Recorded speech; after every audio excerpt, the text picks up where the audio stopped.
राष्ट्रीय अध्यक्ष जी, इस कार्यक्रम में आए हुए हमारे राज्य के पार्टी के सचिव कॉमरेड अवधेश जी,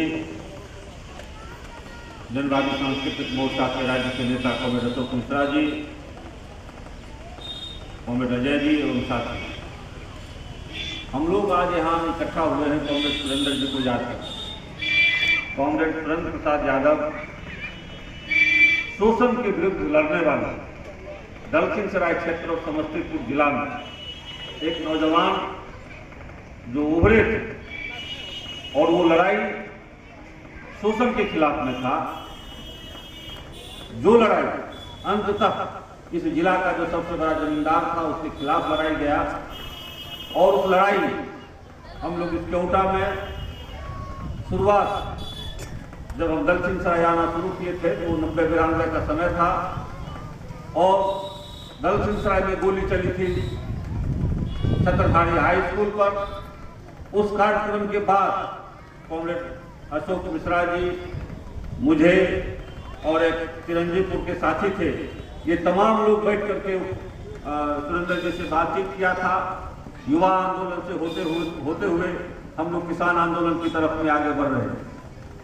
जमींदार जब समझ गया कि यदि ये आदमी जिंदा रहेगा तो निश्चित तौर पर मैं जो उनका तूती बोलता था उसके खिलाफ उनको लगा कि ये हमारा जो तूती बोलता है वो बंद हो जाए। और इसका आगाज अब 2001 का जो पंचायत चुनाव था, जो अपने दरवाजे पर से उठ करके, अपने कोठी से उठ करके किसी वोटर के यहाँ वोट नहीं मांगते थे और चुनाव वो जीत जाते थे। 2001 के चुनाव में जब सुरेंद्र जी उम्मीदवार हुए मुखिया का, तो उस आदमी को पसीखाना के बाद भीतर भी जाकर के वोट मांगना पड़ा था।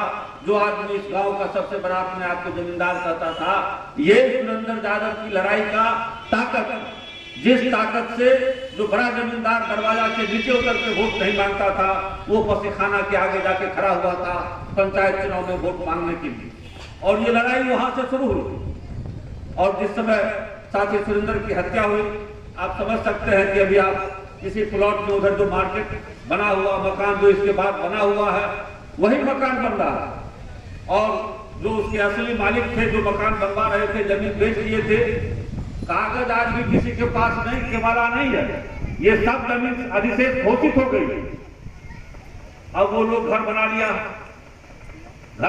तो वो जो घर बना रहे थे कुछ लोग उनको रोकने गए। डॉक्टर साहब सुरेंद्र जी के मकान में किराया में थे, ये खड़ा होकर के उस आदमी का घर ढलवाए। जमींदार को लगा था कि हम इस लड़ाई में यदि सुरेंद्र यादव को मार देंगे तो ये लड़ाई हम जीत जाएंगे। लेकिन सवाल पूरे देश में, पूरे बिहार में, पूरे जिला में पार्टी खड़ा थी, पार्टी के साथ सुरेंद्र यादव खड़ा था। अकेला सुरेंद्र यादव रहते तो हम समझते हैं कि ऐसा कितना आदमी का ये कत्ल जरूरी करवाया होगा, इसका कोई ठिकाना नहीं है। क्योंकि सुरेंद्र यादव लाल झंडा लेके लड़ रहे थे, सुरेंद्र यादव के साथ में लाल झंडा खड़ा था और इसीलिए आज हम 9 वर्ष के बाद भी सुरेंद्र यादव को न सिर्फ याद करते हैं बल्कि सुरेंद्र यादव ने जिस लड़ाई को शुरू किया था, हम उस लड़ाई में कोई समझौता नहीं किए हैं। हम वो लड़ाई आज की तारीख में लड़ रहे हैं और वो लड़ाई जमींदार के खिलाफ में। अभी आप कुछ दिन पहले देखे होइएगा, रायपुर महंत के खिलाफ में गरीबों ने झोपड़ी खड़ा किया था।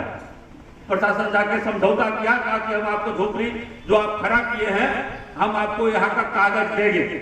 वो भी अधिशेष घोषित है, सरकार ने उसको फाजिल कर दिया है, यहाँ भी फाजिल जमीन घोषित है, लेकिन इसके बाद भी सरकार बांटना नहीं चाहती। यही बात आपको समझना है कि सरकार किसकी है। सरकार गरीब लोगों की नहीं है, सरकार मेहनत करने वालों की नहीं है।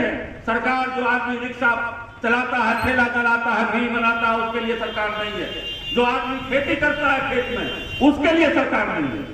यदि किसान के लिए सरकार होती तो आप समझ लीजिए दिल्ली में 45 दिन से इस कड़ाके की ठंड में रोड पर बैठा हुआ किसान के लिए सरकार बात नहीं कर रही। वो सरकार बात नहीं कर रही है। किस कानून का विरोध किसान कर रहा है, ये बात आपको समझना होगा कि आप पिछले साल आलू बेच लिए 8 रुपये और 10 रुपये किलो, और अभी पिछले दिनों वो आलू 50 रुपये किलो बाजार में बिका। 40 रुपये किलो मुनाफा किसके जेब में गया? क्या किसान के जेब में वो मुनाफा गया? नहीं गया, व्यापारी के जेब में गया। ये कानून नहीं था तब ये मुनाफा कमाया है। अब वो सरकार, मोदी की सरकार ने कानून बना दिया, यदि ये कानून इस देश में लागू हो जाएगा तो आप जो आलू 10 रुपये किलो बेचिएगा व्यापारी के हाथ में, वो आलू आपको 100 रुपये किलो मिलेगा। ये बात आप समझ लीजिए। कुछ फोटो आ रहा है, और हम लोग जाते हैं एनएच पर में 5 रुपया में वो ओढ़ा हम लोग को मिल जाता है, और वही ओढ़ा अंबानी अपने मॉल में बेचेगा 100 रुपया में वो ओढ़ा उसको पैक कर देगा। जो ओढ़ा हम लोग उसन के बेचेंगे ना तो 100 रुपया में बिकेगा मॉल में। मतलब हमारा ओढ़ा का कीमत 2 रुपया नहीं, और वही ओढ़ा पानी खरीद करके अपने क्या करते हैं जो मॉल में बेचेगा वो 100 रुपया में बिकेगा। तो ये जो सामान को खरीद करके अपने गोदाम में रख करके एक बनावटी आकार दिखा करके उसको महंगा कीमत में आपके हाथ में बेचेगा, ये कानून ये सरकार लाया है, उसके खिलाफ में आंदोलन आज 1.5 महीना से दिल्ली में हो रहा है। आंदोलन उस पर विस्तार से अध्यक्ष जी बताएंगे, लेकिन हमको आपको सोचना यह है कि 45 दिन से किसान धरती पर में रोज खुले आसमान में आंदोलन कर रहा है। वो घर में नहीं है बल्कि सड़क पर है, उसको कई तरह की दिक्कतें हो रही है। इसके बाद भी सरकार उनसे वार्ता करने के लिए तैयार नहीं है। सरकार कहती है ये कानून हम नहीं वापस लेंगे। कानून किसके हित का है? किसान के हित का कानून नहीं है, अंबानी और अडानी के हित का कानून है। वो कानून हर हाल में वापस होना चाहिए, और उसके लिए पूरे देश का किसान आंदोलनरत है। हमारे उपेंद्र भाई आपको बताए हैं, उस पर में आगे आंदोलन चलेगा। लेकिन साथ ही सुरेंद्र जी को जब हम याद करने के लिए आए हैं तो किसान का जो आंदोलन है और एक आदमी दूसरे आदमी का जो शोषण करता है जात के आधार पर, धर्म के आधार पर में, उसके खिलाफ में, व्यक्तिगत शोषण के खिलाफ में हमको आपको आगे आने की जरूरत है। और हम असली श्रद्धांजलि जो ये संघर्ष है, उस संघर्ष को जितना हम मजबूत करेंगे हमारी उतनी ही अच्छी और मजबूत श्रद्धांजलि कामरेड सूर्य प्रसाद यादव के प्रति होगी। और मैं अंत में CITU जिला कमेटी की ओर से कामरेड सूर्य प्रसाद यादव को श्रद्धांजलि अर्पित करते हुए अपनी बात समाप्त करता हूँ। इंकलाब जिंदाबाद।